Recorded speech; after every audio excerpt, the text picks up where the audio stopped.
Category भी अपनी हो गई है? जी सर अपनी कब हुई है? 2000 अभी लास्ट 3 मंथ पहले हुई है कंप्लीट। जो एग्जाम उसका एग्जाम 2025 में 24 में लास्ट टाइम दिया था। अच्छा, पढ़ के दी थी? जी जी इंशाल्लाह उम्मीद की थी। अच्छा चलो ये बताओ मुझे कि ये जो मेडिकल स्टोर है जी जी इसका टेम्परेचर कितना होना चाहिए? इसका टेम्परेचर मिनिमम 25 हाँ 10 से लेके 25 तक 30 तक ही। जो ये रूम का 30 तक। हाँ देखो हाई 25 हो सकता है, 26 हो सकता है।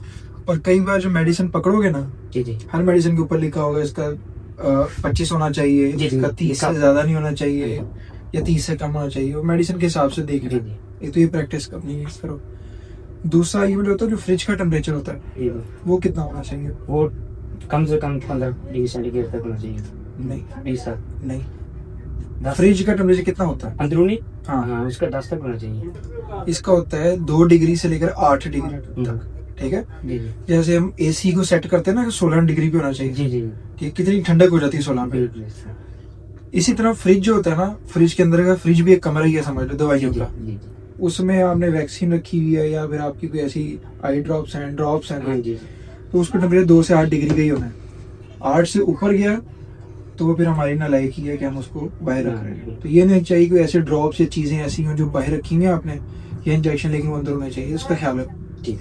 इसको चेक करने के लिए कैसे मेजर करोगे कि ये जो है फ्रिज का टेम्परेचर 2 से 8 के दरमियान है? कैसे करोगे? इसका थर्मोस्टेट मीटर होता है उसके साथ। है अपने जी पास? जी लगा हुआ है। ठीक है, वो जो ये जो है ना, इसको आमतौर पे ये देखना है कि कैलिब्रेटेड है अपना, ये सही बताता है या नहीं बताता। हाँ। इसको भी रूटीन में चेक रखना। जी जब भी अपना रूटीन में भी हम चेक करते हैं, लेकिन जब भी नया लाइसेंस लोगे या रिन्यूअल पे जाओगे तो हम उस वक्त भी दोबारा आके मैं इसका हम चेक भी करूंगा लगा के कि जी, ये जी। सही चल रहा है अभी तक या नहीं। जी। ठीक है, रूटीन में भी ये सारी चेकिंग होती रहेगी। अच्छा, चौथी चीज ये है कि जब मेडिसिन सप्लायर से लेनी है जी जी सबसे पहले क्या चेक करना है? उसका सबसे पहले बैच नंबर एक्सपायरी हाँ, यानी कि वारंटी लेनी है। वारंटी भी नहीं वारंटी के बगैर अगर वो देता तो कहना कि हमने नहीं नहीं फिर उस पर बैच नंबर चेक करना है जी, उसका, उसको मैच करना है मेडिसिन के साथ। बिल्कुल।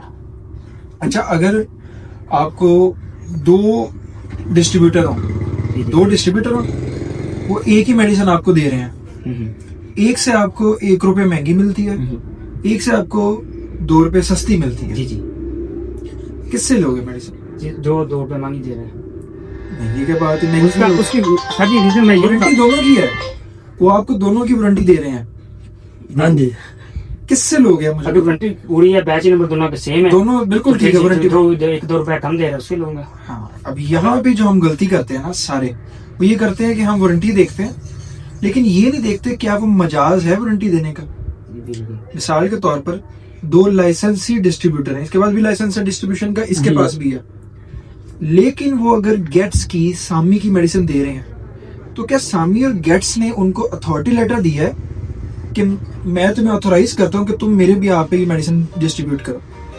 ये होता है अथॉरिटी लेटर। जी जी अगर एक मैन्युफैक्चर कंपनी जो मेडिसिन बनाती है वो अथॉरिटी लेटर देती है डिस्ट्रीब्यूटर को कि तुम मेरे डिस्ट्रीब्यूटर हो गए, तुम ये दे सकते सेल कर सकते हो, सिर्फ वही वारंटी दे सकता है। बिल्कुल ठीक है, तो जब भी कोई डिस्ट्रीब्यूटर आए आपके पास मुख्तलिफ कंपनी को लेके, आपने ये कहना है कि जी आप अपना अथॉरिटी लेटर दिखाएं हमें जो कंपनी ने आपको दिया हुआ जी है। जी अगर उसके बाद अथॉरिटी लेटर है हाँ कि सामी का ये है या गेट्स का ये कोई भी कंपनी का है, और ये साथ एक लिस्ट ऑफ मेडिसिन होती है जी कि जी सामी है ये जो भी है उसकी लिस्ट ऑफ मेडिसिन ये मेडिसिन दे सकता है। जी जी कई बार कंपनी ये करती है कि 2 डिस्ट्रीब्यूटर बना देती है, एक तरह की मेडिसिन देता है, एक दूसरी मेडिसिन देता है। ठीक है, उसकी लिस्ट डिफरेंट होती है, कंपनी एक है लिस्ट।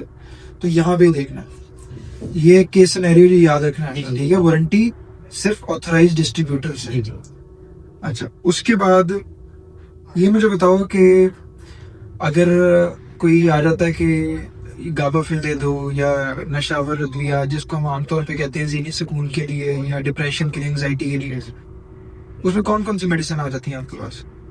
वो तो ब्रोमालैक्स और डिफरेंट पेन ब्रोमेज़ेपाम हो गया, फ्लुनाज़ेपाम हो गया, ठीक है, उसके बाद आपकी नाल्बिन हो गया, किन्स हो गया, नारकोटिक्स में, इस तरह के कई ऐसी चीजें हैं, कई ऐसी मेडिसिन है। एक अलग लिस्ट भी बनी हुई है शेड्यूल जी की। जी जी वो क्या लिस्ट है?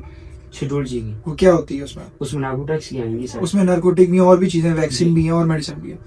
वो मेडिसिन है जो एक फार्मेसी वाला रख सकता है, जी जी मेडिकल स्टोर, लेकिन मेडिकल स्टोर नहीं रख सकता। तो शेड्यूल जी की जो है वो पासदारी करनी है, अगर वो वाली मेडिसिन यहाँ पे मिलेगी तो वैसी ऑफेंस है, हाँ जी, वो ठीक तो है, selling stocking in schedule ji.